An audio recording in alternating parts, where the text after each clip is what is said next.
सभी आचार्य ये बताते हैं कि किस तरीके से हरि नाम जो है वो श्रेष्ठ है भक्ति के अंग में से।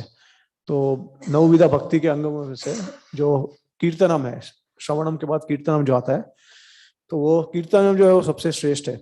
और उसमें कीर्तन भी है वो अलग अलग प्रकार के हो सकते हैं, कि नाम का कीर्तन हो सकता है, गुण का कीर्तन हो सकता है, लीला का कीर्तन हो सकता है। तो उसमें से आचार्य बताते हैं कि जो नाम कीर्तन है वो सबसे श्रेष्ठ है, उसमें सबसे ज्यादा पावर है। तो जब भी भगवान कृष्ण जो होता है वो भक्तों से दूर हो जाता है, जो नित्य सिद्ध भगवान के पार्षद है उनसे भगवान जब दूर हो जाते हैं, तो भगवान को पास में लाने के लिए जो सब भक्त है वो एकत्रित होकर वो लोग हरिनाम संकीर्तन करते हैं। तो नाम संकीर्तन में बहुत ज्यादा शक्ति है और सबसे आसान तरीका है नाम जपने का। लेकिन नाम जपने के लिए हालांकि तो एक्चुअली कोई रूल्स रेगुलेशन नहीं होते, किसी तरीके का क्वालिफिकेशन, किसी तरीके का टाइम प्लेस सर्कमस्टेंस उसको लागू नहीं होता है। जिस प्रकार से हम गायत्री मंत्र जप करते हैं, क्योंकि गायत्री मंत्र जो है वो सीक्रेट मंत्र है, लेकिन हरे कृष्ण महामंत्र जो है वो एक्चुअली महामंत्र है। अभी क्या फर्क है दूसरे मंत्र और हरे कृष्ण महामंत्र में?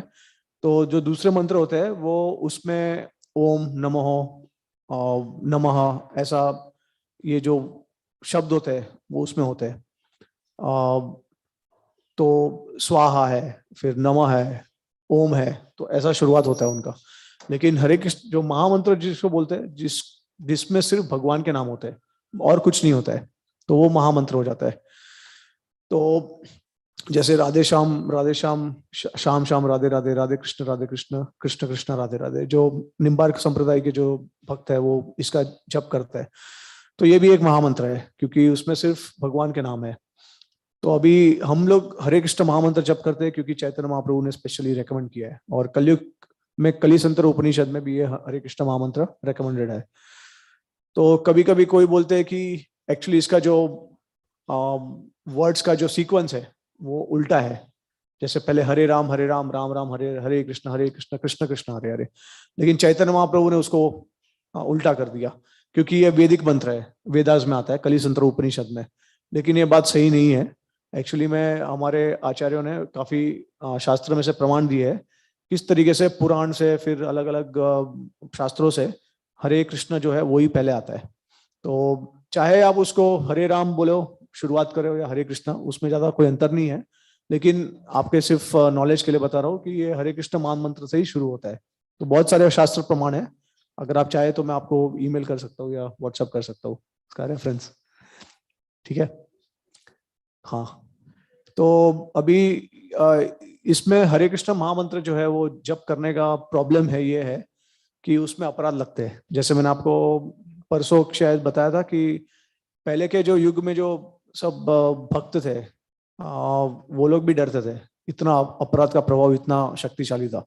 लेकिन चैतन्य महाप्रभु की कृपा से काफी हद तक उन्होंने अपराध का जो रिएक्शन है वो अपने सर पे ले लिया है। इसके लिए थोड़ा सा आसान हो गया हमारे लिए, वरना एक्चुअली में देखेंगे तो बहुत ज्यादा अपराध का प्रभाव है इसमें। तो हम लोग अपराध जैसे ही करेंगे उसका रिएक्शन हमको बहुत भुगतना पड़ता है। तो अभी हरिनाम जो होता है वो 3 प्रकार के हैं। जैसे कोई नाम अपराध से करता है, जब कोई नाम आभास से करता है, और कोई शुद्ध नाम लेके करता है। तो नाम अपराध मतलब जैसे 10 ऑफेंसेस टू होली नेम है, ठीक है। तो जब हम हरे कृष्ण महामंत्र जप करते हैं तो वो 10 अपराध हम लोग करते हैं। तो जैसे हम लोग सुबह को हर मंगला आरती के बाद हम लोग वो रिसाइट करते हैं 10 ऑफेंसेस टू होली नेम। तो अगर वो हम अपराध करते हैं तो उसका जो हरे कृष्ण महामंत्र का जो इफेक्ट है वो एक्चुअली कवर हो जाता है, पूरा उसका फ्रूट नहीं निकलता है बाहर। और उसके बाद नामाभास ये है कि आपका अपराध ऑलमोस्ट शून्य हो गया है, ठीक है। तो आप उससे मोक्ष पा सकते हैं। और शुद्ध नाम यह है जो आप केवल आपको आप में प्रेम प्राप्त हो गया भगवान के प्रति। तो जब प्रेम आ जाता है तब जो भी आप चैंटिंग करते हो वो शुद्ध नाम बोलते हैं। तो प्रेम से आप भगवान को प्राप्त कर सकते हैं। और नामाभास से, शुद्ध नाम से भगवान की प्राप्ति होती है, नामाभास से आपको मोक्ष प्राप्त होता है, और नाम अपराध से आपको कुछ भी प्राप्त नहीं होता है एक तरीके से। तो अभी देखिए ऐसा है कि नाम में इतना शक्ति है कि कितने भी आप कर्म सोच सकते हो करने को, कितने भी आप पाप करो, चाहे पूरा जन्म में आपने किए होगे या ये जन्म में या आने वाले जन्म में आप कितने भी पाप कर लो, नाम में इतना शक्ति है कि एक नाम लेने से आपके जितने भी पूर्व के पाप थे, अभी के पाप है और फ्यूचर में आप जो कर भी सकते हो या सोच सकते हो वो सब नष्ट हो सकते हैं। तो उसका एक उदाहरण ये है कि हमारे शास्त्र में अजामिल का वर्णन है। तो उसमें आचार्य श्रील विश्वनाथ ठाकुर बहुत अच्छे से एक्सप्लेन करते हैं कि क्या प्रोसेस हुआ, क्या हुआ था उनके साथ। तो उन्होंने, हमको सबको पता है कि उन्होंने नामाभास किया था, भगवान विष्णु का नाम लिया था अपने मरण के समय पे, ऐसा डिवोटीज बोलते हैं या सुना है हम लोग ने। लेकिन आचार्य विश्वनाथ ठाकुर वो बताते हैं कि उन्होंने एक्चुअली जो भगवान विष्णु का नाम है वो बहुत पहले ले लिया था, और वो नाम लेने से, क्योंकि वो नामाभास में थे। अभी आचार्य विश्वनाथ ठाकुर बताते हैं कि उन्होंने ये जो 10 अपराध है उसमें से एक अपराध भी नहीं किया था। तो जब नाम लेते हैं हम लोग, अगर हम लोग एक अपराध भी नहीं करते तो हम सीधा नामाभास में आते हैं। तो नामाभास से क्या होता है, जितने भी कर्म है हमारे सब नष्ट हो जाते हैं। तो अजामिल ने अपने आने वाले कर्म भी डिस्ट्रॉय कर दिए, जो पाप वो करने वाले थे आगे जाके। जैसे उन्होंने विवाह किया था, लेकिन विवाह करने के बाद भी वो एक प्रोस्टिट्यूट से अटैच हो गए थे और उनके साथ उन्होंने संग किया था, और फिर उनको 10 बच्चे हुए थे। और वो चोरी करते थे, चोरी डकार सब करते थे वो समय पे। तो आप देख सकते हैं कि नाम लेने के बाद भी वो पाप कर रहे थे, लेकिन उनको पाप का कुछ भी रिएक्शन नहीं मिल रहा था।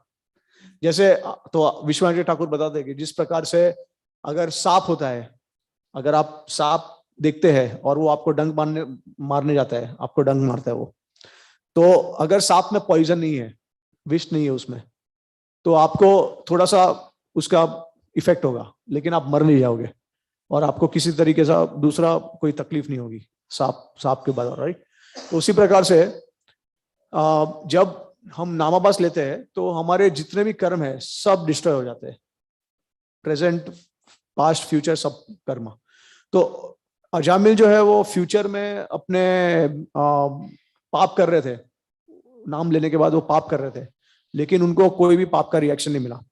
तो ऐसा बोलते हैं कि वो सेम्बलेंस ऑफ कर्मा था। सेम्बलेंस ऑफ कर्मा मतलब कि जिस प्रकार से सांप आपको डंक मारते हैं लेकिन उसमें विष नहीं होता, तो आपको ऐसा लगता है कि कुछ तो कर्मा है, लेकिन वो कर्मा नहीं होता, उसका रिएक्शन नहीं आता है हमको। तो उसी प्रकार से अजामिल ने, नाम में इतना शक्ति है, ये आपको विश्वास होना चाहिए कि पाप करने के बावजूद भी उनको कोई कर्म का रिएक्शन नहीं लगा।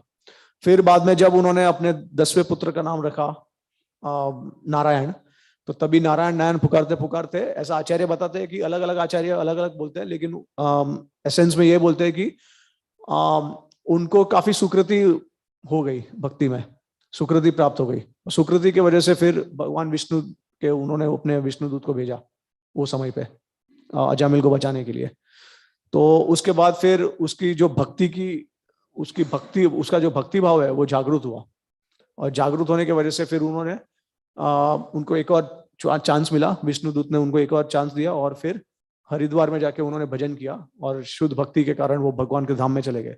अभी देखिए, नामाभास उन्होंने लिया भगवान का, ठीक है, कोई अपराध के बिना उन्होंने भगवान का नाम लिया, तो उनसे वो सारे कर्मों से मुक्त हो गए, तो उनको मोक्ष मिल गया, लेकिन भगवान के धाम नहीं जा सके। तो ऐसा कभी कभी डिवोटीज बोलते हैं, क्वेश्चन पूछते हैं कि क्या हम भगवान को याद करने के, मरते समय अगर हम याद करते हैं या उनका नाम लेते हैं तो क्या हम भगवान के पास जा सकते हैं? तो ऐसा जरूरी नहीं है, ठीक है। तो उसके लिए प्रेम होना भी जरूरी है। तो आचार्य ने हमारे को ये भी बताया, रूप गोस्वामी जी ने, कि भगवान को प्राप्त करना है तो प्रेम के स्तर पे होना चाहिए। तो जैसे श्रद्धा, साधु संग, भजन क्रिया, अनर्थ निवृत्ति, निष्ठा, रुचि, आसक्ति, भाव, प्रेम, ये 9 स्टेजेस है। ओके, तो ये जो पहले के जो 7 स्टेज है वो साधना भक्ति में आता है, उसके बाद भाव और उसके बाद प्रेम है। तो ये जो भाव स्तर है वो साधना से अलग है, क्योंकि साधना का जो लक्ष्य है वो भाव भक्ति है। तो भाव भक्ति क्यों अलग है साधना से? क्योंकि साधना भक्ति जो है उसमें हमारे को भगवान की लादिनी शक्ति और सामवित शक्ति का अनुभव नहीं होता, लेकिन जब भाव भक्ति होती है तो भगवान की, जैसे जिस प्रकार से सूर्य और सूर्य की किरण होती है, तो एक किरण जो है हमारे हृदय में एंटर करती है भगवान की कृपा, और प्रेम जो है वो सूर्य की तरह है, सूर्य समान। तो ये फर्क है भाव में और प्रेम में। तो भाव स्तर में थोड़े बहुत अपराध का जो रिएक्शन होता है वो रह जाता है, थोड़ा से ऑब्स्टेकल हो जाते हैं, बट एक तरीके से साधना से अलग है, क्योंकि भाव में आपको आपका स्वरूप भी कभी कभी आपको समझ में आ जाता है कि आपका स्वरूप क्या है। भगवान के साक्षात्कार दर्शन भी हो सकते हैं आपको भाव में। तो आसक्ति जो है स्टेज, उसमें आपको कभी कभी ऐसे भगवान के ऐसे दृश्य दिखेंगे, फ्लैशेस बोलते हैं ना, जो फ्लैश होता है और फिर चले जाते हैं भगवान, तो इस प्रकार का आपको अनुभव होगा। भाव भक्ति में आप भगवान को देख पाएंगे, क्योंकि आपके पास जो भगवान को देखने की जो शक्ति है वो प्रदान की है भगवान ने, सामवेद और लादिनी शक्ति। तो उससे आपके जो सेंसेस है वो स्पिरिचुअल हो जाते हैं, तो आप भगवान को देख सकते हो। और फिर प्रेम जब आप अटेन करते हैं तभी आप भगवान के धाम में जा सकते हो, उनके साथ लीला कर सकते हो। तो भाव भक्ति और साधना भक्ति जो है उसमें अंतर है। तो ये जो जब तक हम लोग प्रेम के स्तर पे नहीं आते तब तक हम लोग भगवान के धाम में नहीं जा सकते आइडियली। अब गुरु के भगवान के कृपा से कुछ भी हो सकता है, कुछ भी संभव है। तो अगर आप निष्ठा के स्टेज पे भी आओगे तो ऐसा भी हो सकता है कि भगवान आपका जो प्रोसेस है शॉर्ट कर दे उसको। तो कोई स्पेशल मर्सी की वजह से निष्ठा से सीधा आप डायरेक्टली भाव या प्रेम पे जा सकते हैं भगवान और गुरु की कृपा से, वैष्णव की कृपा से। सो हरिनाम का जो उसमें आप जब चैंटिंग करते हो तो आपका जो हरिनाम होना चाहिए वो शुद्ध नाम होना चाहिए, तब आप भगवान की प्राप्ति कर सकते हो। तो शुद्ध नाम कभी हो सकता है भाव और प्रेम के स्तर पे हो सकता है, क्योंकि उसमें अपराध शून्य हो जाते हैं और आपका संबंध जो भगवान के साथ है वो आपको पता चल जाता है क्या है। तो सो इस तरीके से अजामिल जो है उन्होंने एक भी अपराध नहीं किए भगवान के नाम के प्रति, और उसके वजह से उनको मोक्ष मिल गया, सारे कर्म से वो छूट गए, छुटकारा मिल गया उनको। और फिर बाद में उन्होंने भक्ति की भगवान की, उसके बाद वो धाम में चले गए। तो अभी ऐसा हो सकता है कि देखिए जब हम नए नए आते हैं भक्ति में तो हमको भी कुछ किसी तरह हम लोग बहुत अज्ञान होते हैं वो समय पे, हमको कुछ पता नहीं होता है कि क्या 10 अपराध है क्या है करके।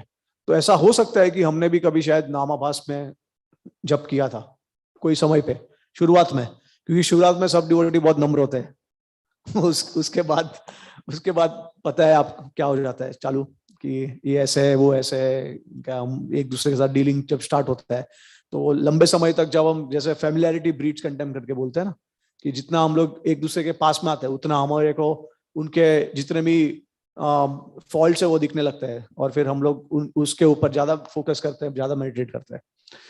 तो ऐसा होता है कि नाम आवाज कोई कर सकता है, लेकिन बाद में ऐसा भी हो सकता है कि नाम अपराध कर ले।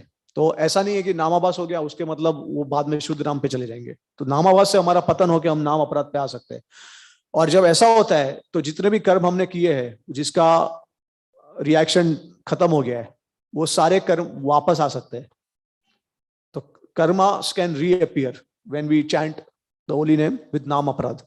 इसके लिए हम देखते हैं कि जो डिवोटी है वो उनको दुख होता है। तो दुख दो ही कारण के होता है भक्तों को, एक तो उनके कर्म जो होते हैं वो वापस उनको परेशान करते हैं क्योंकि नाम अपराध में होता है, और दूसरा कि भगवान अरेंजमेंट करते हैं। तो विश्वनाथ ठाकुर एक भागवतम के पर्पट में बताते हैं कि किस तरीके से समझ सकते हैं कि ये जो दुख आ रहा है हमें वो या भगवान की कृपा से आ रहा है या हमारे खुद के कर्म से आ रहा है।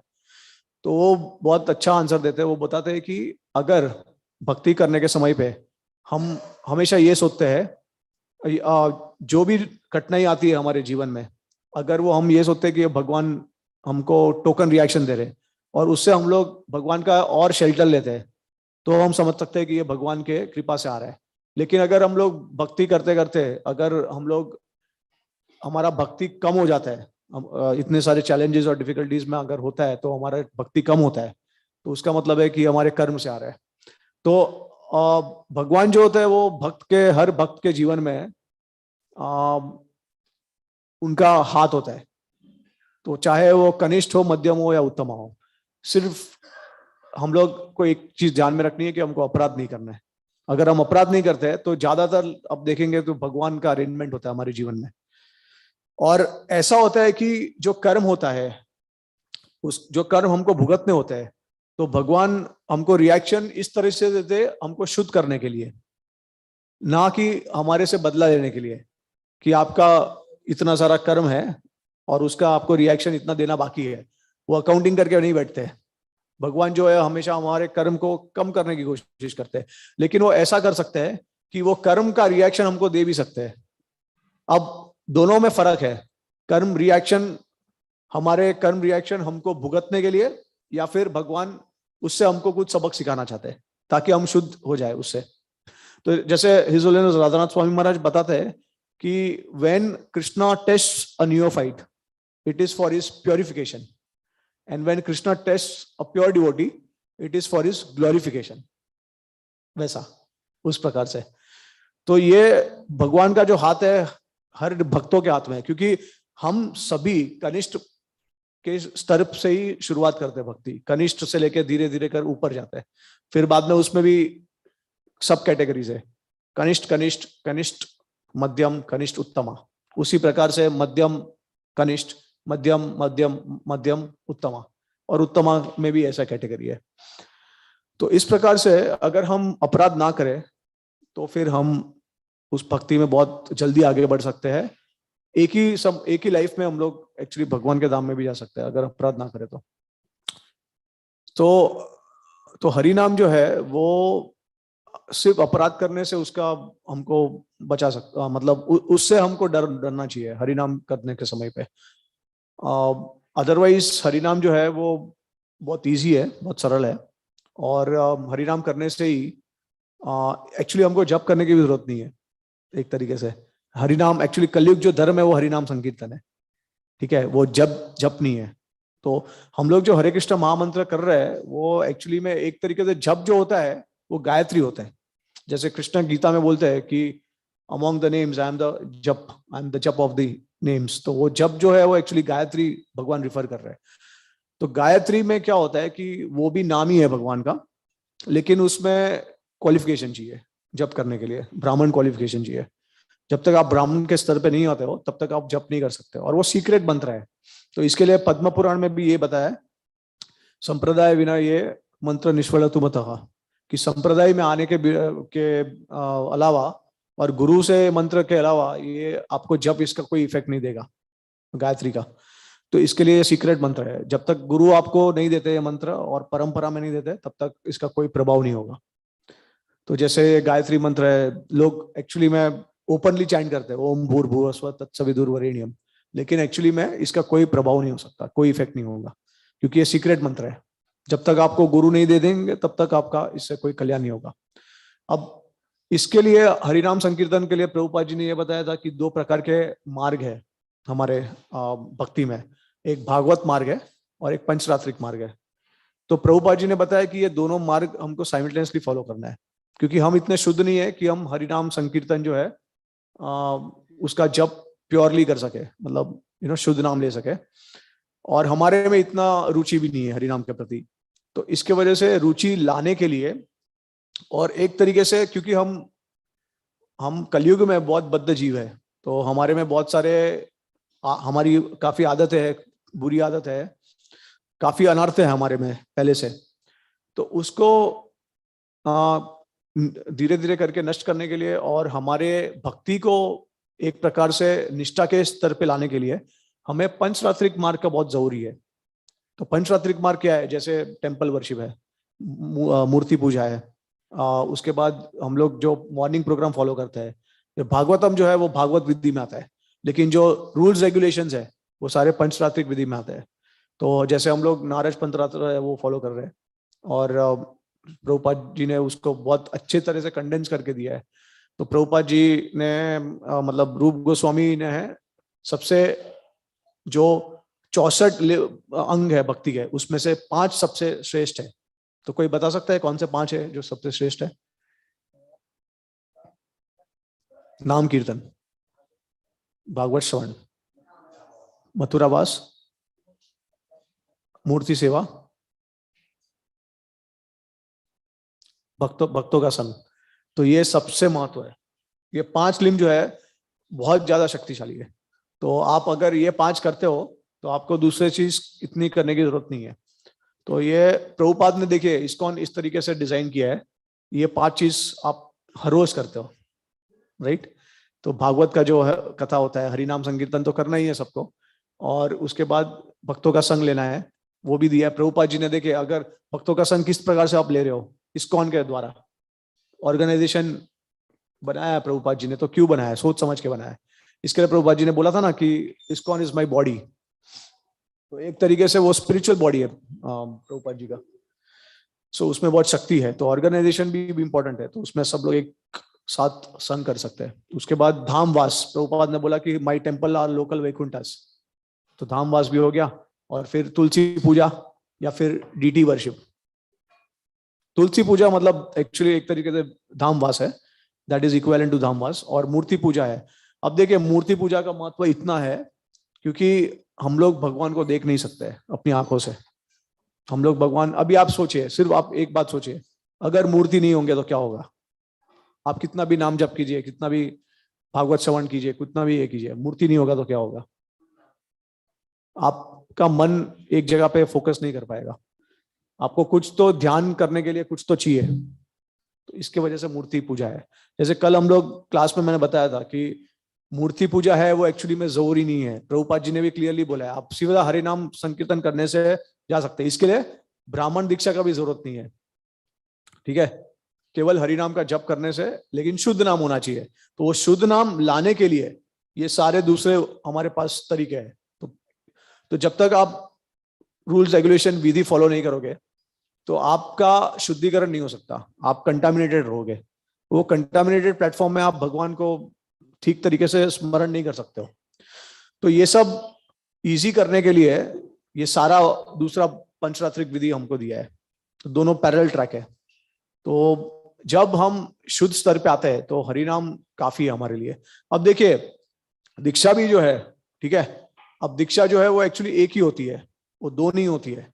ये भक्ति सिद्धांत सरस्वती ठाकुर ने ऐसा स्टार्ट किया था कि एक दीक्षा को उन्होंने दो में डिवाइड किया था, लेकिन एक्चुअली दीक्षा जो होता है, रियल दीक्षा होता है, वो होता है गायत्री दीक्षा।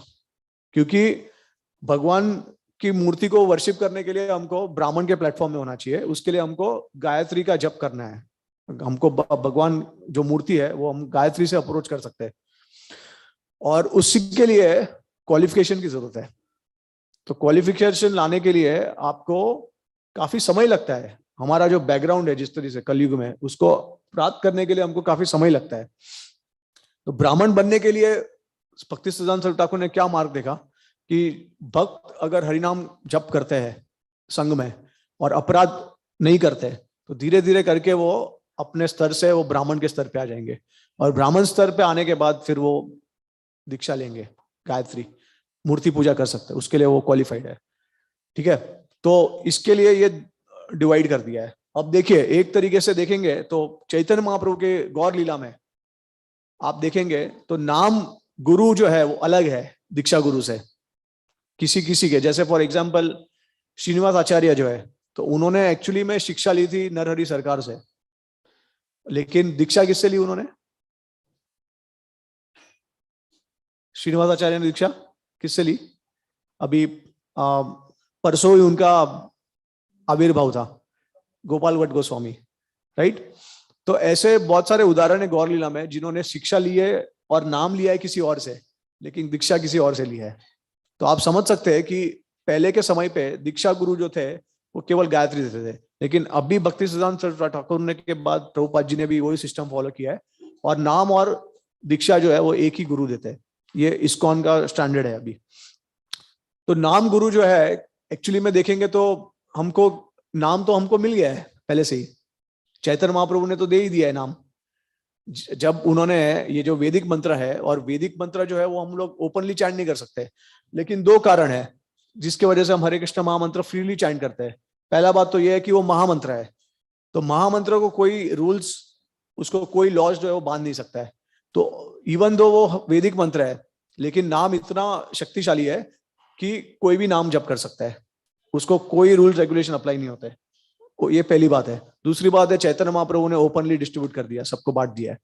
तो नाम तो हमको ऑलरेडी मिल गया है। जैसे आप इस्कॉन में गए, आपने कीर्तन सुना या किसी डिवोटी ने आपको बोला आप नाम जप कीजिए, तो आपने नाम चालू कर दिया, तो आपको नाम मिला किधर से? हमारे गुरु ने दिया? नहीं, किसी भक्त ने दिया हो सकता है शायद, लेकिन वो भक्त को भी मिला है चैतन्य महाप्रभु और वहां से स्टार्ट हुआ है वहां से। तो एक प्रकार से तो हमको नाम ऑलरेडी मिल गया है। तो गुरु हमको नाम नहीं देते हैं। ये जो नाम हरि नाम हमारा दीक्षा होता है पहला, तो ऐसा नहीं है कि गुरु हमको नाम देते हैं, नाम हमको ऑलरेडी मिल गया है। ठीक है, वो सिर्फ हमारे नाम को शक्ति प्रदान करते हैं, मतलब उनका पोटेंशियल उसमें डाल देते हैं। तो ये पहला है। लेकिन जब जो दूसरा दीक्षा है वो गायत्री हमको मिलता है। जो वैदिक मंत्र है उसके साथ में हमारे को गुरु और गौर गायत्री मिलती है और कृष्ण नाम मिलता है, हमको कृष्ण गायत्री मिलती है। तो ये सब कंबाइन किया भक्तिसिद्धांत ठाकुर ने, क्योंकि अब देखिए हमको एक्चुअली ब्रह्म गायत्री की जरूरत नहीं है, लेकिन क्योंकि जो स्मार्त ब्राह्मण है वो जब देखते थे कि भक्त जो है वो ऐसे ही भगवान की मूर्ति पूजा कर सकते हैं हरि नाम के माध्यम से, तो उनको ऐसा लग रहा था ये कैसे पॉसिबल है। तो उनको भी सम्मान देने के लिए, उनकी बातों को भी उनका मान रखने के लिए भक्तिसिद्धांत ठाकुर ने क्या किया, उन्होंने वैदिक मंत्रस को भी इनकॉर्पोरेट कर दिया उनके दूसरे हमारे गुरु गौर और कृष्ण मंत्र से, उसको साथ में जोड़ दिया, ताकि कभी फ्यूचर में कोई ये ना कह सके ब्राह्मण कि आप तो ब्रह्म गायत्री तो करते नहीं है, तो आप कैसे भगवान की मूर्ति पूजा करते हैं।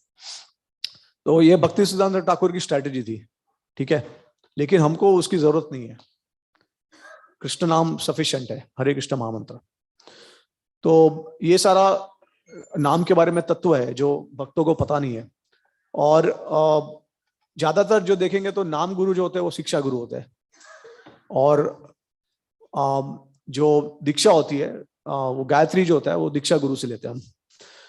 तो नाम गुरु जो है वो हमको कहाँ से भी, मतलब जो गुरु जो नाम देते हैं वो हमारे को कहाँ से भी मल्टीपल दे सकते हैं। जिस प्रकार से शिक्षा गुरु है हमारे, तो शिक्षा गुरु एक नहीं, हमारे मल्टीपल हो सकते हैं। उसी प्रकार से दीक्षा गुरु है, एक ही होते हैं सिर्फ। ठीक है, वो एक क्यों होते हैं उसका भी कारण ये है। उसका कारण ये है कि जब भी हम लोग गायत्री मंत्र लेते हैं गुरु से, उसका मतलब यह है कि हम लोग एक्सेप्ट करते हैं वो संप्रदाय को, वो एक्सेप्ट करते हैं हम लोग वो प्रोसेस को। ठीक है, तो अगर कल उठ के आपके पास दो गायत्री हो गया, एक श्री संप्रदाय से और एक हमारे इस्कॉन से, गौड़िया वैष्णव संप्रदाय से, तो आप कौन से संप्रदाय में हो, आपका लॉयल्टी किधर है और आप क्या फॉलो कर रहे हो। जैसे देखिए, जब आप गौड़िया वैष्णव संप्रदाय में आप दीक्षा एक्सेप्ट करते हो, उसका मतलब है कि आपने एक्सेप्ट कर लिया है Krishna in Vrindavan is the supreme personality of godhead, और हमारा जो गोल है कृष्णा इन वृंदावन में। ठीक है, जैसे अगर आप श्री संप्रदाय से करते हो तो आपने एक्सेप्ट कर लिया है कि विष्णु भगवान सुप्रीम है और वैदिक मार्ग जो है वो सुप्रीम है, आपके लिए वो ज्यादा महत्वपूर्ण है। तो इसके लिए जब आप गायत्री एक्सेप्ट करते हो तो ये सिर्फ एक तरीका है जिससे आप बता सकते हैं कि कौन से भक्त जो है कौन से भगवान से जुड़े हुए हैं और कौन सा पाथ फॉलो कर रहे हैं। तो हमारे गौड़िया वैष्णव संप्रदाय में जो राग मार्ग है वो सबसे श्रेष्ठ है, वो उसका महत्व है और वो हमारा गोल हो जाता है। ठीक है, तो इसके वजह से एक ही दीक्षा गुरु होता है, क्योंकि आपने एक बार सोच लिया है कि अभी ये भगवान मेरे गोल है, नरसिम्हा है, राम है या कृष्ण है या विष्णु है, इस प्रकार से। बाद में तो उस संप्रदाय में आपको जिस प्रकार से भगवान को संबंध जोड़ना है वो तो आपके ऊपर है, कि सखा के रूप में या वात्सल्य भाव में या फिर साख्य अपना दास्य भाव में या माधुर्य भाव में, वो तो बाद में आपको रिवील होगा टाइम के साथ। लेकिन ये आप एक्सेप्ट कर लेते हो कि ये मेरा गोल है करके। और इसके लिए भक्तिविनोद ठाकुर भी ये बताते हैं कि मेरे लिए श्रेष्ठ कौन है। मेरे लिए श्रेष्ठ मेरे शिक्षा गुरु है, दीक्षा गुरु से भी श्रेष्ठ ज्यादा शिक्षा गुरु है, क्योंकि वो हमको अभिधेय ज्ञान देते हैं। जो दीक्षा गुरु होते हैं वो संबंध ज्ञान देते हैं। ठीक है, संबंध ज्ञान का क्या मीनिंग है, आपका भगवान कृष्ण के साथ क्या संबंध है, आपका इस मूर्ति के साथ क्या संबंध है, आपको किस प्रकार से इस मूर्ति को करना है। तो संबंध ज्ञान, जैसे हमारे को पता है कि उसके डीटीज कौन है और उसके आचार्य कौन है, मदन मोहन जी है, राइट, और उनके आचार्य सनातन गोस्वामी जी है। तो मदन मोहन जी क्या करते हैं, देखिए बहुत लॉजिकल प्रोसेस है। मदन मोहन जी है, वो मदन मोहन नाम है, तो उनका क्या कार्य है, जितना भी हमारे में अनर्थ है, जितना भी हमारे में लस्ट है, राइट, इस मटेरियल वर्ल्ड के प्रति, उसको दूर करना मदन मोहन जी का काम है। ओके, तो जब हम लोग अपना लस्ट कम करेंगे, दूर करेंगे, तभी हम लोग भगवान से संबंध जोड़ सकते हैं। स्टार्टिंग पॉइंट है वो।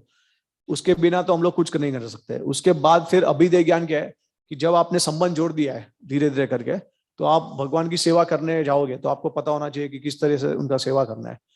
तो राधा गोविंद देव, क्योंकि गोविंद देव क्या है, engaging all the senses in the service of Lord. Govind, भगवान की सेवा में सारे जितने भी हमारे सेंसेस है वो जोड़ के हम उनकी सेवा करते हैं। इसके लिए अभिदय है, इसके लिए उनको अभिदय के मूर्ति बोलते हैं। और फिर राधा गोपीनाथ जी क्यों? क्योंकि रस के वो सबसे श्रेष्ठ मूर्ति है वो। तो रासलीला करने वाले, गोपियों के साथ रसलीला करने वाले राधा गोपीनाथ जी है। तो वो हमारा अल्टीमेट गोल है, प्रयोजन है, राइट, भगवान के रसलीला में पार्टिसिपेट करने का। इसके लिए देखिए सब लॉजिकल है यहाँ पे। क्यों राधा गोपीनाथ, क्यों राधा मदन मोहन जो है उनको हम नहीं बोलते? प्रयोजन, हमारे मूर्ति। तो उसी प्रकार से सनातन गोस्वामी, रूप गोस्वामी और रघुनाथ दास गोस्वामी। अब देखिए, एक प्रकार से रघुनाथ दास गोस्वामी सबसे जूनियर है तीनों में से, लेकिन सबसे सीनियर का पोजीशन लेते हैं। ये नम्रता है, ये हमारे चैतन्य महाप्रभु के संप्रदाय में गोपीर भरतुर पद कमल दास दास दास दास अनुदास। तो सनातन गोस्वामी सबसे सीनियर है और सबके गुरु है। रूप गोस्वामी के भी गुरु है, लेकिन वो सबसे छोटा पोजीशन ले रहे, फिर रूप गोस्वामी, फिर रघुनाथ दास गोस्वामी।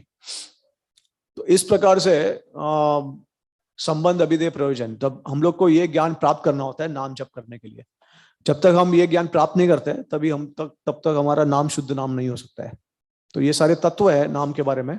किस प्रकार से हमको नाम जप करना है, किस प्रकार से हमको पहले तो समझना है कि नाम और गायत्री में क्या फर्क है। सो गायत्री जो है, देखिए हरिनाम संकीर्तन जो है वो भगवान के गोलोक धाम से आया है।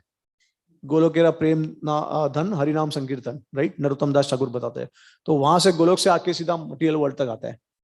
लेकिन अभी जैसे ब्रह्म गायत्री है तो वो ब्रह्मांड तक जाता है, सिर्फ वहां पे रिटायर हो जाता है, उसके नीचे तक नहीं आ सकता है वो, उसके ऊपर नहीं आ सकता है, सॉरी। तो हम ब्रह्म गायत्री जब करते हैं तो हम ब्रह्मांड तक जा सकते हैं, ठीक है, उसके ऊपर नहीं आ सकते। फिर हम जैसे गोपाल मंत्र है, उसके बाद फिर काम गायत्री है, तो वो भगवान के फ्लूट से आता है। काम गायत्री भगवान कृष्ण के बंसुरी से आता है, तो वो सीधा आता है गोलोक से। लेकिन उसको भी प्राप्त करने के लिए हमको क्वालिफिकेशन की जरूरत पड़ती है। तो हरिनाम संकीर्तन जो है वो तो गोलोक से लेके सीधा इस मटेरियल वर्ल्ड तक बहुत नीचे तक जाता है। लेकिन जो गायत्री है वो उसी बॉर्डर तक ये होती है। जैसे गायत्री जो है वो सिर्फ गोलोक तक रहती है, उसके बाद वो काम गायत्री जो है वो दूसरे गायत्री में कन्वर्ट होके आ जाती है नीचे। तो ब्रह्म गायत्री तक हम लोग इस मटेरियल वर्ल्ड तक जो है बॉर्डर है उसका लेवल का। तो इसी प्रकार से गायत्री का अलग अलग महत्व है, उसका तत्व है। और हरिनाम संकीर्तन जो है वो, तो बेसिकली एक चीज आप बोल सकते हो कि गायत्री जो है वो हरिनाम को असिस्ट करता है, ठीक है। जिस प्रकार से पंचरात्रिक विधि जो है वो भागवत विधि को असिस्ट करता है, उसी प्रकार से गायत्री जो है वो हरिनाम को असिस्ट करता है। तो हरिनाम श्रेष्ठ है। हरिनाम जप करने से सब कुछ आपको मिल सकता है। जप करने की कोई जरूरत नहीं है। एक तरीके से आप संकीर्तन, अभी देखिए कलयुग धर्म जो है वो हरिनाम संकीर्तन है। तो अगर कोई हरिनाम संकीर्तन करते हैं प्रॉपरली, अभी देखिए जब क्यों करते हैं हम लोग, क्योंकि जैसे श्रीपद ऐन्द्र प्रभु बताते हैं कि हरिनाम संकीर्तन जो है वो रासलीला की तरह है और जो जप है वो निकुंज लीला की तरह है।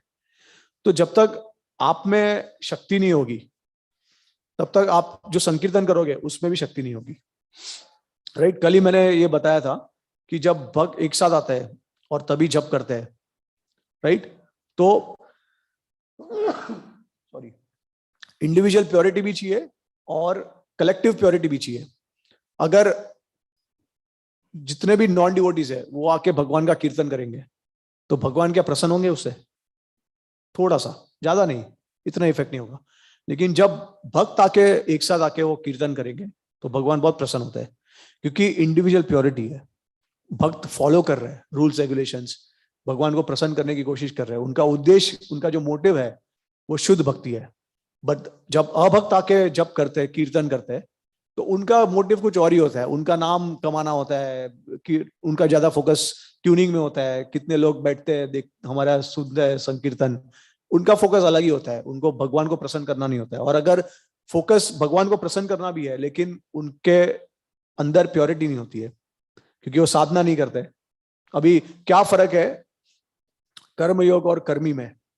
कर्मयोग में क्या होता है, देखिए हम भगवान के जो भी कर्म करते हैं वो भगवान को अर्पित करते हैं, उनको ऑफर करते हैं। लेकिन बहुत सारे कर्मी जो होते हैं वो भी भगवान को डोनेशन देते हैं। तो भक्त में और कर्मी में क्या फर्क हो गया फिर? भक्त भी वही कर रहा है। भक्त में फर्क, वो क्यों भक्त उसको बोलते हैं? क्योंकि वो प्रोसेस फॉलो कर रहे हैं, क्योंकि वो जो हमारे आचार्य ने रिकमेंड किया है वो रूल्स रेगुलेशन पहले तो फॉलो करते हैं, उसके बाद हरिनाम संकीर्तन जैसे हमारे को 16 माला बोला है, फिर श्रवणम है, स्मरणम है, ये सब भक्तों का संग है जो गोल है हमारा। तो विश्वनाथ ठाकुर बोलते हैं कि कौन भक्त है, किसको कैसे हम लोग डिफाइन कर सकते हैं कौन भक्त है कौन भक्त नहीं है? तो वो बताते हैं कि वो भक्त वो है जिसका प्राइमरी गोल है भगवान कृष्णा और विष्णु को प्रसन्न करना। बाकी जितने भी अनर्थ है वो समय के साथ नष्ट हो जाते हैं। तो ऐसा बताते हैं कि भक्ति जो प्रोसेस है वो फायर की तरह है, अग्नि की तरह, उसमें आप जितना भी कुछ भी डालोगे वो सब जल जाएगा टाइम समय के साथ। तो भक्ति जो है वो इट इज तो fire there is a fire of bhakti, this fire will burn away all the karmas and all the reactions to the karmas. तो इतना शक्ति है ये भक्ति में, और वो भक्ति से आपका सब कुछ नष्ट हो जाता है। इसके लिए कौन भक्त है, अभी देखिए उसमें भी अलग अलग स्तर है, कोई कनिष्ठ है, कोई मध्यम है, कोई उत्तम है। तो चैतन्य महाप्रभु जब जगन्नाथपुरी में थे तो उनको उनके पार्षद ने उनको अप्रोच किया और उनको पूछा कि महाप्रभु, पहले साल उन गए और उनको पूछा कि कौन भक्त है, तो महाप्रभु ने क्या उत्तर दिया, किसी को पता है? जो एक बार हरिनाम लेता है वो भक्त है। फिर दूसरे साल गए और सेम क्वेश्चन उनको पूछा तो उन्होंने क्या उत्तर दिया? हाँ, constant chanting of Krishna's name. ठीक है, और फिर तीसरी बार, हाँ, तो देख के अभी उनको देख के ही लोग चैंट करने लगते अपने आप। तो फिर उनको सबको समझ में आया कि चैतन्य महाप्रभु एक्चुअली 3 स्तर के ऊपर भक्तों का डेफिनेशन दे रहे थे, कनिष्ठ, मध्यम और उत्तमा का। ठीक है, लेकिन इन एसेंस में अगर देखेंगे तो विश्वनाथ ठाकुर बताते हैं कि जिसमें वो प्राइमरी गोल है जिसका कि भगवान की भक्ति करनी है, शुद्ध भक्ति करनी है। जी, इसके लिए हम लोग प्योर डिवोशनल सर्विस जो है वो साधना के स्तर पे बोलते हैं। तो pure devotional service begins at the stage of Shraddha. We don't say that it begins at the stage of भाव एंड प्रेम, राइट? हम लोग ऐसा नहीं बोलते कि भाव भक्ति से स्टार्ट होता है शुद्ध भक्ति। शुद्ध भक्ति श्रद्धा से स्टार्ट होता है। तो श्रद्धा ये है कि भगवान की सेवा करनी है, उसमें कोई किसी प्रकार का हमको मोटिव नहीं है। सो अन्याभिलाषिता शून्यम ज्ञान कर्माद्यनावृतम अनुकूल्येन कृष्णानुशीलनम भक्तिर उत्तमा। तो उत्तमा भक्ति क्या है? ज्ञान कर्म के परे, विपरीत उस, और कृष्णानुशीलनम मतलब it should be favourable to Krishna, not with the envious spirit. तो उसमें रूप गोस्वामी उदाहरण देते हैं कि किस तरीके से यशोदा मैया है, वो एक्चुअली भगवान को प्रसन्न नहीं करते हैं क्योंकि उनको दूध पीना होता है, लेकिन यशोदा मैया को क्या कंसर्न होता है कि वो जो दूध उबल रहा है उसको पहले बचाना है, तो वो कृष्णा को साइड में रख देते हैं। तो कृष्णा को गुस्सा आता है। ठीक है, तो क्या वो प्रसन्न करते हैं भगवान को? बाहर से नहीं करते हैं, अंदर से भगवान बहुत प्रसन्न होता है, क्योंकि वो जो दूध है वो उनकी सेवा के लिए है। वो यशोदा मैया का भाव क्या है कि ये जो दूध रखा है वो मुझे अपने कृष्ण को ऑफर करना है, सबसे बेस्ट क्वालिटी का दूध ऑफर करना है। तो एक्चुअली में आचार्य ये बताते हैं कि यशोदा मैया जो है वो उनके पास करीब 9 लाख गाय होती है नंद महाराज के पास। तो वो क्या उसमें से 9 गाय जो है नंद महाराज सिर्फ उसी को सिलेक्ट करते हैं। उस 9 गायों में से उनको सबसे बेस्ट क्वालिटी का घास खिलाते हैं।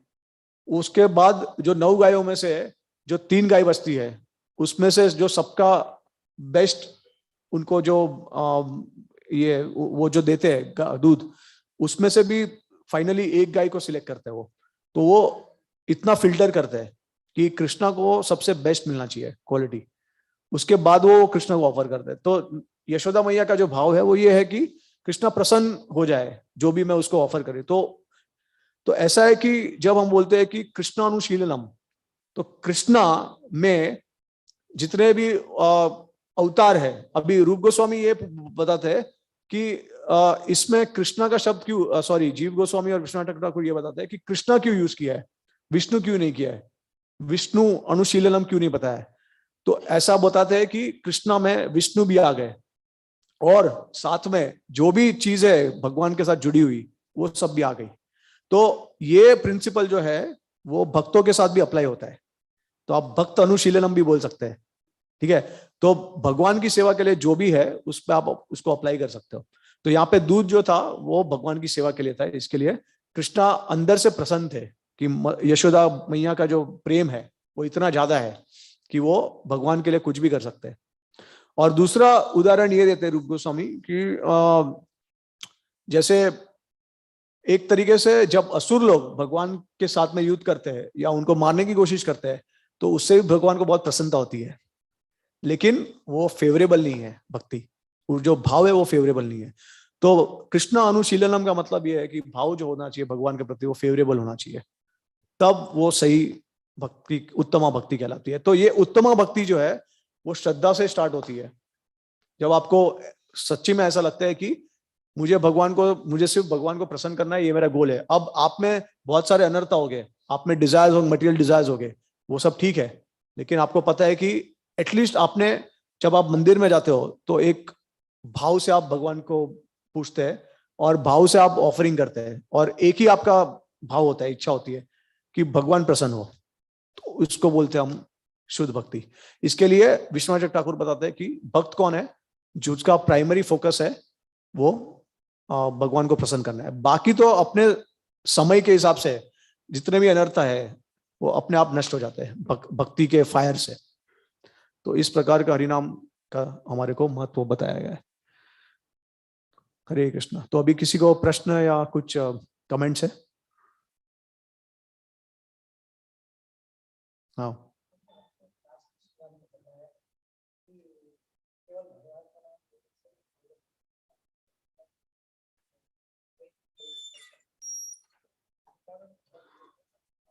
नाम स्वर्ण मुक्त कौलेवरम, या यस।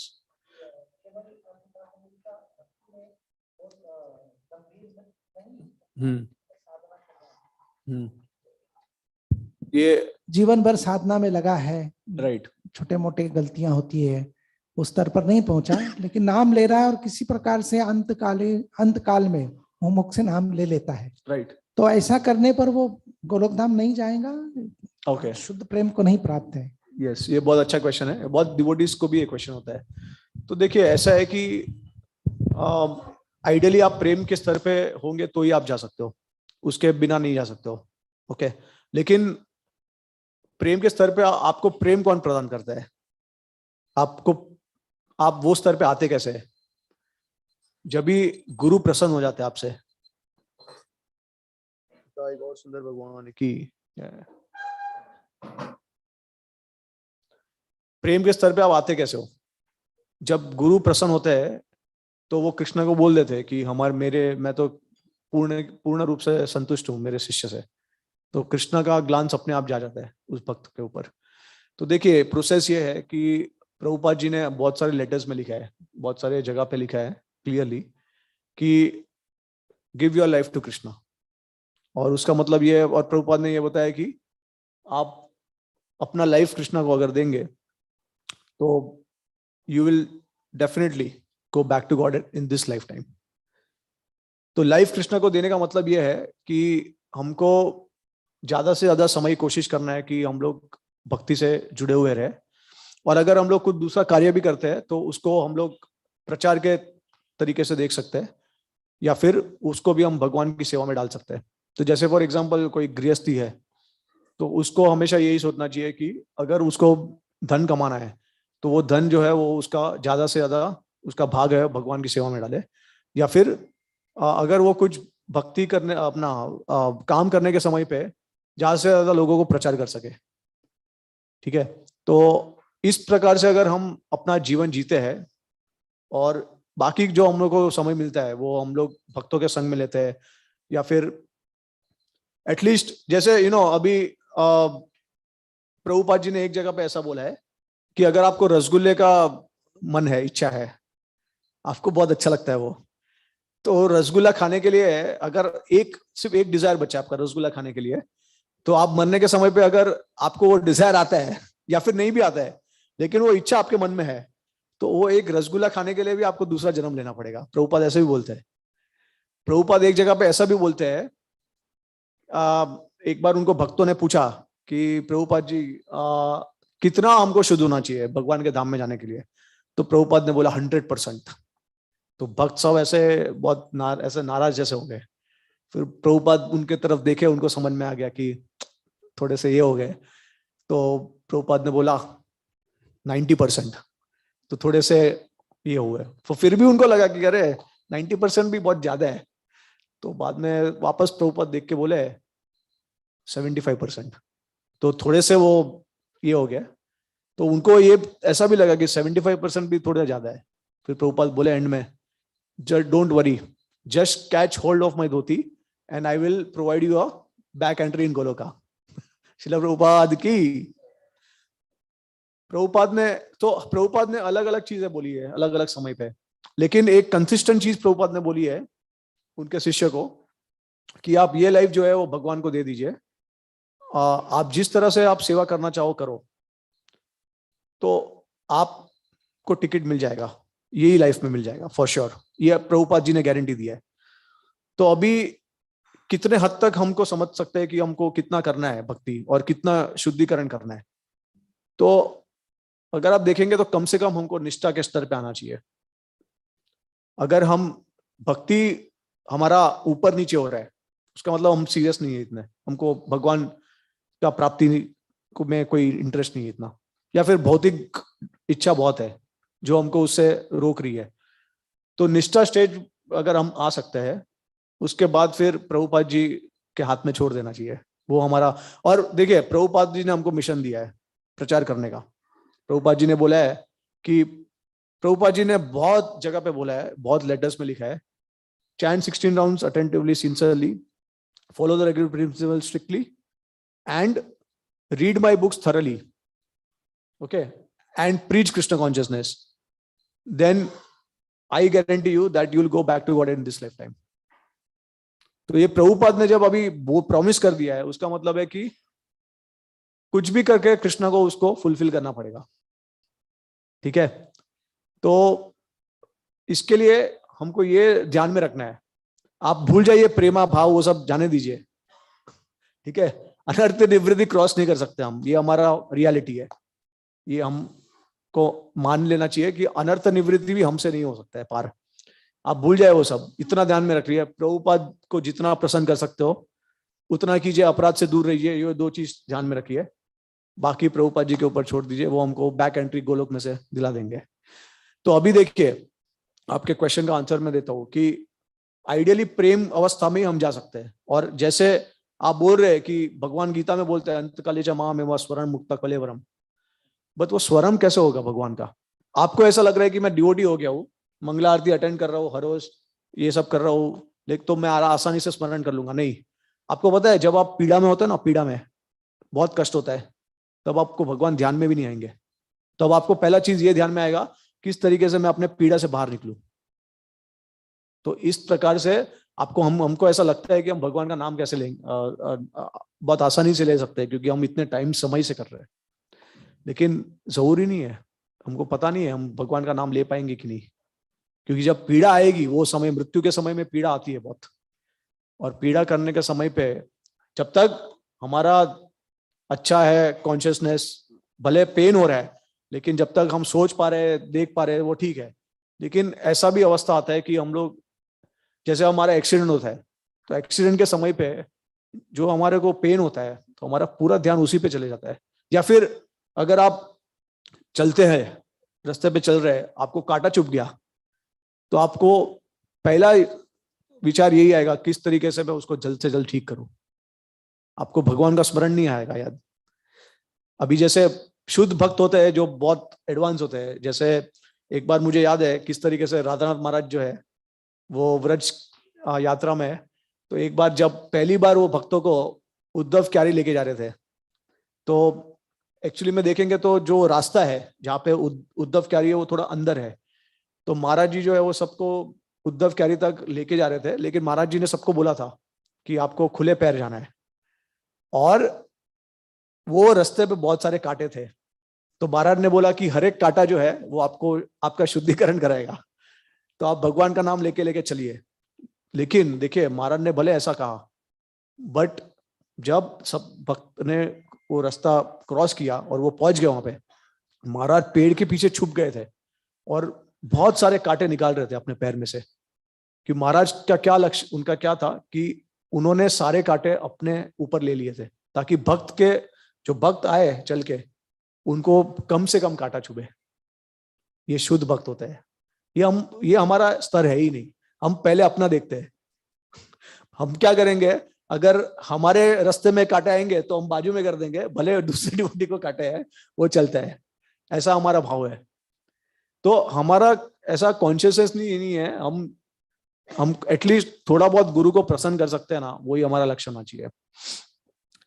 तो इस प्रकार से अगर हम गुरु का स्मरण करेंगे, गुरु को प्रसन्न करेंगे ना, तो वो हमको लेके जा सकेंगे। और दूसरी बात ये भी है, एक और जगह पे एक पुराण में ये भी बताया, जैसे मैंने ये शेयर भी किया था, नहीं ये मैंने शेयर नहीं किया, बट एक आई थिंक वारा पुराण में बताया गया है कि अंत समय पे अगर आप कृष्ण को स्मरण नहीं कर सकते हो, लेकिन अगर आपने भगवान की भक्ति की है, तो भगवान खुद आपके मन में आके आपको दर्शन देंगे, खुद स्मरण कराएंगे आपको। ठीक है, तो उसकी चिंता नहीं करनी हमको। तो भगवान और भगवान के ऊपर छोड़ना है। अल्टीमेटली जो शुद्ध भक्त होते हैं ना, वो ये भी नहीं सोचते कि मैं भागवत बाल जाऊंगा कि नहीं जाऊंगा। उनको कुछ लेना देना ही नहीं है, क्योंकि वो यहाँ पे सेवा कर रहे हैं। भगवत धाम जाके भगवत धाम में भगवान की सेवा करेंगे, वो इधर भी भगवान की सेवा कर रहे हैं, उनको कुछ फर्क ही नहीं पड़ता है। तो बहुत सारे डिवोटीज ये प्रश्न पूछते हैं कि हम कब जाएंगे, या हम जा सकते हैं क्या इस अवस्था में। लेकिन आपको ये पहली बात तो ये जाननी है कि क्या आप रियल में क्वालिफाइड है उधर जाने के लिए, या उधर भी जाके झगड़ा करेंगे।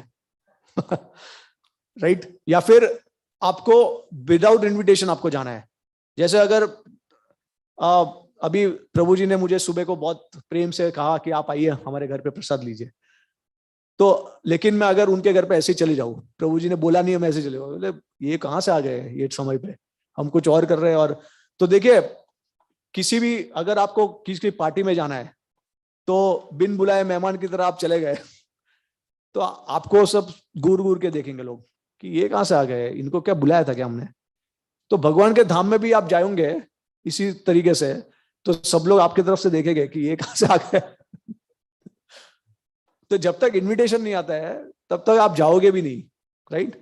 तो इसी प्रकार से भगवान की जब इच्छा होगी, गुरु की इच्छा होगी, तब आपको वो चाबी मिल जाएगी जाने के लिए। और वो हमको यही सोचना है कि या तो हम इतने क्वालिफाइड नहीं है जाने के लिए, या अगर हम क्वालिफाइड है, देखियो क्वालिफिकेशन आ जाएगा तभी आप सोचोगे भी नहीं कि हमको भगवान के धाम में जाना है।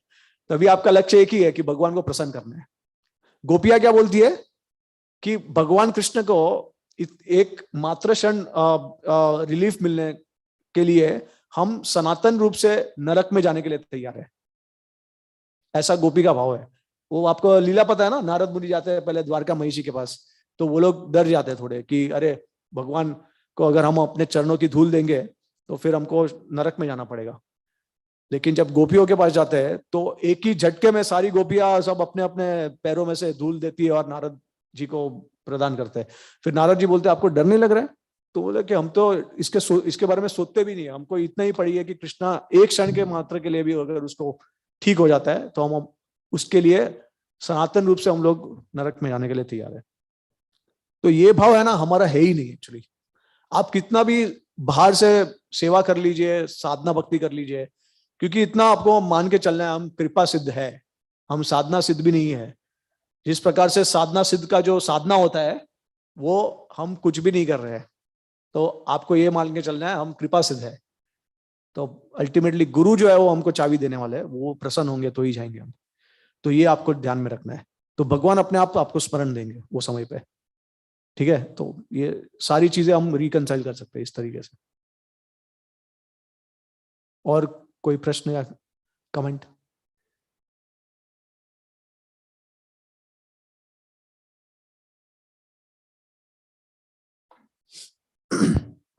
तो जी ये जो प्रश्न है ये भगवान को, जैसे आपने बताया कि सब कुछ जो है हमारा भगवान को प्रसन्न करने के लिए करना है।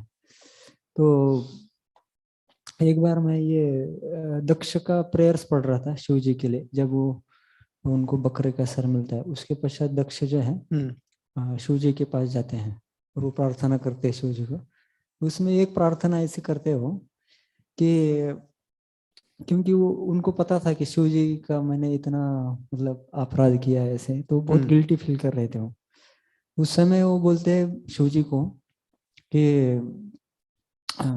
मैं तो आपको मतलब प्रसन्न नहीं कर सकता मैं, तो क्योंकि लेकिन आप बड़े दयालु है, उदार है, तो वही मेरे लिए एक आशा है कि आप प्रसन्न हो जाएंगे ऐसे। तो मतलब मैं भी जब मतलब वो जब प्रेयर्स पढ़ा तो मैं भी ऐसा फील करता हूँ कि मेरी तो इतनी योग्यता नहीं है कि मेरे सेवा से या मेरे कुछ भी सेवा है भगवान के लिए, उसको प्रसन्न करने की इतनी योग्यता है ही नहीं। तो मैं मतलब ऐसा सोचता भी नहीं कि मतलब अभी मतलब ऐसा कि मैं कुछ करने से भगवान प्रसन्न हो जाएंगे ऐसा। तो करने से सिर्फ इतना सोचता हूँ कि भगवान आप बड़े दयालु है, कृपालु है, आप जो भी छोटी मोटी सेवा है उसको आप मतलब स्वीकार कीजिए ऐसे।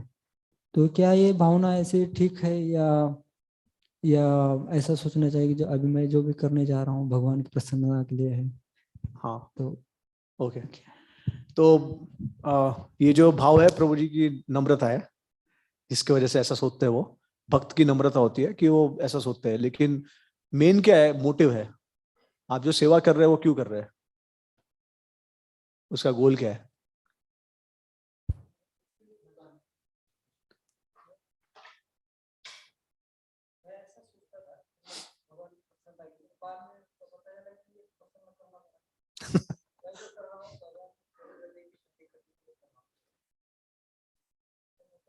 हाँ, लेकिन हृदय की शुद्धिकरण कब होती है? जब भगवान प्रसन्न होते हैं। तो ये नम्रता है भक्तों का। लेकिन एक तरीके से मैं जो है वो मोटिव पे फोकस कर रहा हूँ कि हमारा मोटिव क्या होना चाहिए। कि हम लोग किसी के साथ संबंध जोड़ते हैं और उनको प्रसन्न करने के लिए हम लोग सेवा करते हैं उनका। ये सिंपल मोटिव है, रीजन है क्यों हम लोग एक्चुअली में किसी को प्रेम करने का मतलब क्या होता है उसका उसका मैं बता रहा हूँ। तो भगवान से प्रेम करना है तो प्रेम करने का मतलब प्रभुपाद जी ने भक्ति का डेफिनेशन दिया है, डिवोशनल सर्विस। उन्होंने सिर्फ डिवोशनल ट्रांसलेट नहीं किया है, उन्होंने डिवोशनल सर्विस किया है। तो हम लोग, और देखिए आप जो भी कर रहे हैं वो क्यों कर रहे हैं? क्योंकि आपको गुरु ने आदेश दिया है। तो गुरु को आदेश देने का और उनको फिर पालन करने का मतलब क्या है? कि उनको प्रसन्न करना है। तो हम हमारे गुरु जो है वो अलग अलग स्तर पे हमारे से प्रसन्न होते हैं। जैसे बहुत सारे रूल्स रेगुलेशंस है। अगर उसमें से लेट्स से अगर 20 है, 20 में से अगर हम लोग 5 करते हैं तो गुरु प्रसन्न होते हैं। 5 में से हम लोग धीरे आगे आगे बढ़ के 10 करते हैं तो गुरु और प्रसन्न होते हैं। 10 से हम लोग 15 पे आते हैं तो और ज्यादा प्रसन्न होते हैं। और 20 पे आ जाते हैं तो कंप्लीटली गुरु प्रसन्न हो जाता है। तो उसी प्रकार से जब भी कोई नया भक्त आता है, अब प्रभुपाद जी ने दीक्षा किसको दी थी? किस लोगों को दी थी दीक्षा? जो लोग 4 नियम भी पालन नहीं कर रहे थे, वो ऐसे लोगों को भी प्रभुपाद ने दीक्षा दे दी थी। तो प्रभुपाद क्या देख रहे थे कि उनका भाव अच्छा है, वो धीरे धीरे करके उनको फैन कर रहे थे, उनके स्पार्क को, फैनिंग द स्पार्क, राइट? तो गुरु जो है और भगवान है वो भी यही देखते हैं कि ऐसा नहीं है कि इमीडिएटली एक्सपेक्ट करते हैं कि जो शिष्य है वो 20 के 20 नियम फॉलो करेंगे या 20 के 20 जो इंस्ट्रक्शंस है वो फॉलो करेंगे। वो ये देखते हैं कि 20 में से आप कितने इंस्ट्रक्शन फॉलो कर रहे हो। अगर पहले आप 0 करते थे तो एटलीस्ट आपने 1 चालू की, उसके बाद 2 चालू किया। तो यही प्रोसेस है सरेंडर का। तो सरेंडर होने में बहुत समय जाता है। और जब तक हम लोग गुरु के आदेश का पालन कर रहे हैं तो गुरु प्रसन्न ही है, इट इज अज्यूम्ड। वरना अगर गुरु प्रसन्न नहीं है तो वो कभी कभी वो डायरेक्टली आपको बता सकते हैं, या फिर उनके जो सीनियर डिवोटीज है उनके द्वारा भी आपको बता सकते हैं वो। तो जो टेम्पल अथॉरिटी होता है, जैसे राधानाथ महाराज जब आते हैं तो वो क्या बोलते हैं सब भक्तों को, हर मंदिर में जब महाराज जाते हैं, क्योंकि हमारा डायरेक्ट कनेक्शन नहीं है महाराज के साथ, तो क्या बोलते हैं वो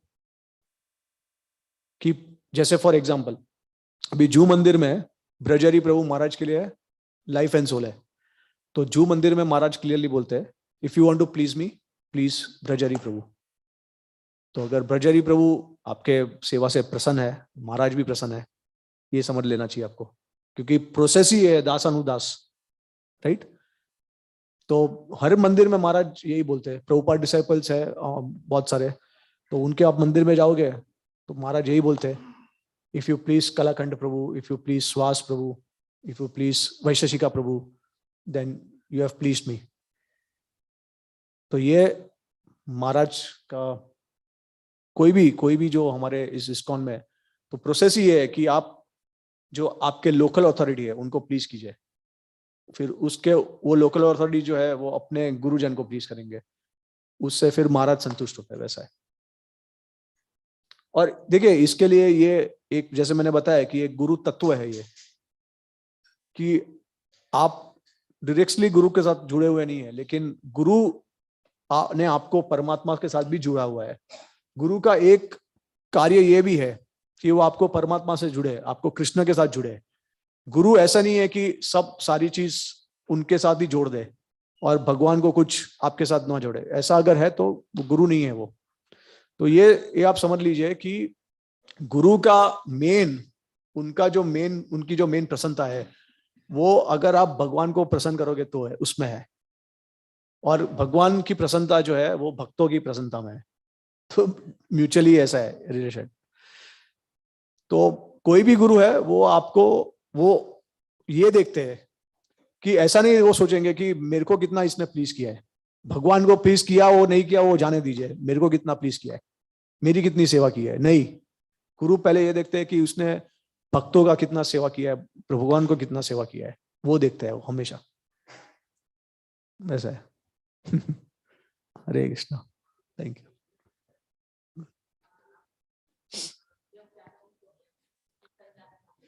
संकीर्तन, हाँ।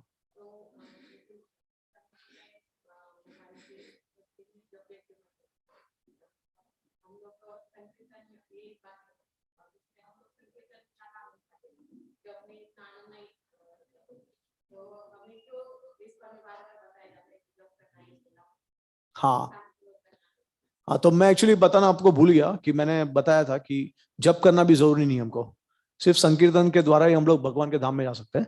लेकिन क्या है कि हाँ, मैं आपको ये बता रहा था कि इंडिविजुअल प्योरिटी भी बहुत जरूरी है। तो हमारे में उतना शक्ति नहीं है, इतना पोटेंसी नहीं है कि हम हरिनाम संकीर्तन प्रॉपर तरीके से कर सके, शुद्ध भाव से कर सके। तो वो शुद्ध भाव लाने के लिए हमको पर्सनल साधना की जरूरत है। और वो पर्सनल साधना, इसके लिए हमारे जो गोस्वामी है उन्होंने जप माला की थी, चैतन्य महाप्रभु ने भी की थी। तो हम उनके follow in the footsteps of Chaitanya Mahaprabhu and Goswamis, हम उनके पद चिन्हों पे चलते हैं। तो वो जो किया उन्होंने वो हम इमिटेट नहीं करते, हम लोग उसको फॉलो करने की कोशिश करते हैं, इम्यूलेट करते हैं, इमिटेट नहीं करते। तो फर्क क्या है, इमिटेट करना मतलब जितना क्वांटिटी में वो करते थे उतना क्वांटिटी में करना, कंपटीशन के स्पिरिट से करना, वैसा नहीं है।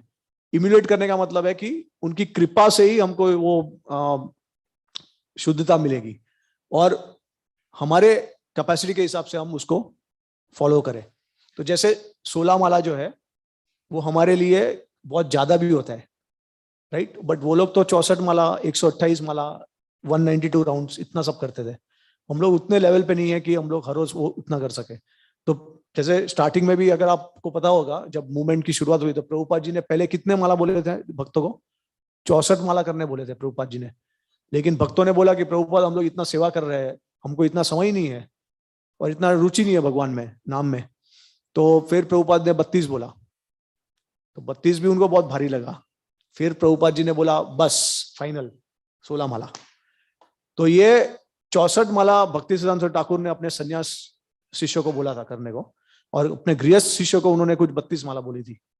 तो प्रभुपाद जी ने, अभी देखिए प्रभुपाद की कृपा से आप 16 माला अगर करते हो और दूसरी सेवाएं करते हो, प्रचार करते हो, तो जितना आपको बेनिफिट 64 माला से मिलता है उतना आपको सेम बेनिफिट 16 माला से भी मिल जाएगा प्रभुपाद की कृपा से। लेकिन 16 माला करके ऐसा नहीं है कि जब भी जो मुझे करना हो मैं करूंगा, मेरा हो गया खत्म। 16 माला के साथ में आपको प्रचार करना है, सेवा करनी है, मॉर्निंग प्रोग्राम अटेंड करना है। तो ये एक सिस्टम है पूरा जो प्रभुपाद जी ने दिया है, वो फॉलो करेंगे तो उसका इफेक्ट सेम होगा। तो इसके लिए जब हम खुद करेंगे ना, तो हम खुद भगवान के साथ में एक संबंध जोड़ते हैं, और वो हम लोग जब इंडिविजुअल प्योरिटी होगा तभी हम लोग कलेक्टिव प्योरिटी में उसको हम लोग कंट्रीब्यूशन दे सकते हैं। जैसे मैंने आपको कहा ना कि अगर भक्त नहीं होंगे, अगर नॉन डिवोटीज आके कीर्तन करते हैं, नाम संकीर्तन, तो कितना इफेक्ट होगा उसका, कि अलग अलग लोगों का अलग अलग मोटिव होता है, सबका भगवान को प्रसन्न करना नहीं होता है, तो उसका इफेक्ट इतना नहीं होगा। लेकिन जब भक्त आते हैं और कीर्तन करते हैं, अब भक्त में भी अलग अलग स्तर होते हैं ना, कनिष्ठ होते हैं, मध्यम होते हैं और उत्तम होते हैं। सब उत्तमाधिकारी आके जब करते हैं कीर्तन, और जब सब कनिष्ठ आके करते हैं, उसमें कितना फर्क होता है, बहुत फर्क होता है। तो जब संकीर्तन भी करते हैं तो इंडिविजुअल प्योरिटी जो है हमारा, वो ज्यादा इफेक्टिव है। अगर फॉर एग्जाम्पल जब हम लोग कंपनी में काम करते हैं, मैं डायरेक्टर हूं, आप डायरेक्टर हो, आप डायरेक्टर हो, आप डायरेक्टर हो, अगर मैं कुछ कॉन्ट्रीब्यूट ही नहीं करूं कंपनी में और ये 3 करे, तो ये लोग क्या बोलेंगे, ये कुछ करता ही नहीं है, सब हमें करना पड़ रहा है, राइट, इसका क्या कंट्रीब्यूशन है, और इसको डायरेक्टर बना के रख दिया है, निकालो इसको इस पोस्ट से। तो ये बात है कि आपका कंट्रीब्यूशन कितना है। तो डायरेक्टर कभी आप बन सकते हो जब आप वो उतने ही लेवल तक आप कंट्रीब्यूशन भी करो।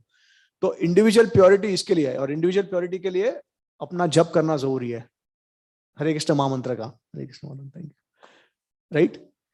तो जब तक हम लोग रेगुलेटिव प्रिंसिपल फॉलो नहीं करेंगे, नियम फॉलो नहीं करेंगे, जब तक हम लोग जप नहीं करेंगे, जब तक हम लोग श्रवणम नहीं करेंगे, तब तक हम लोग उतना कंट्रीब्यूशन नहीं दे सकते संकीर्तन में,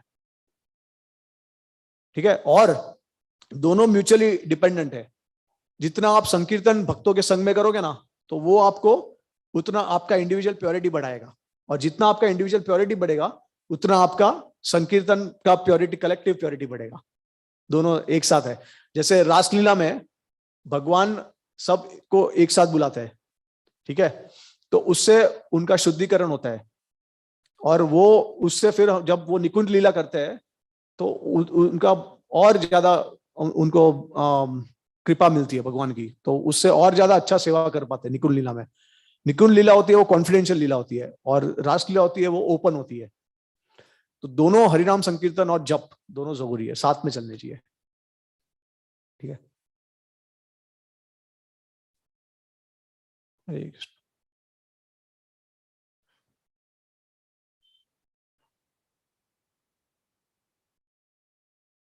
हो गया, और कुछ प्रश्न नहीं?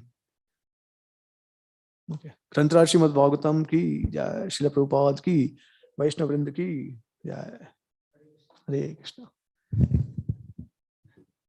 हरे कृष्ण। हम बहुत बहुत धन्यवाद देते हैं श्रीमान प्रेमरास प्रभु को, प्रेमरास प्रभु को, कि उन्होंने पिछले मतलब परसों भी शाम को बहुत अच्छा सेशन लिया प्रभुपाद के ग्रंथों का अध्ययन के महत्व के ऊपर, और कल भी उसके ऊपर प्रश्नोत्तर लिए। और मैंने देखा कि प्रभु जी जो है कल इतने 8, 10, 12 ही भक्त बैठे थे, लेकिन परसों की इतना उत्साह उनका था। तो ये एक्चुअली वास्तविक पहचान है वास्तविक असली भक्त की, है ना। कि चाहे क्राउड ज्यादा हो नहीं हो, वो तो केवल भगवान की सेवा के लिए, भगवान की प्रसन्नता के लिए सेवा करते रहते हैं। तो हम उनको, और आज भी बहुत सुंदर हरिनाम के ऊपर उन्होंने प्रवचन दिया, तो हम उनको हृदय पूर्वक धन्यवाद देते हैं। एक बार हरे कृष्ण महामंत्र बोल के, हरे कृष्णा कृष्णा कृष्णा हरे हरे, हरे राम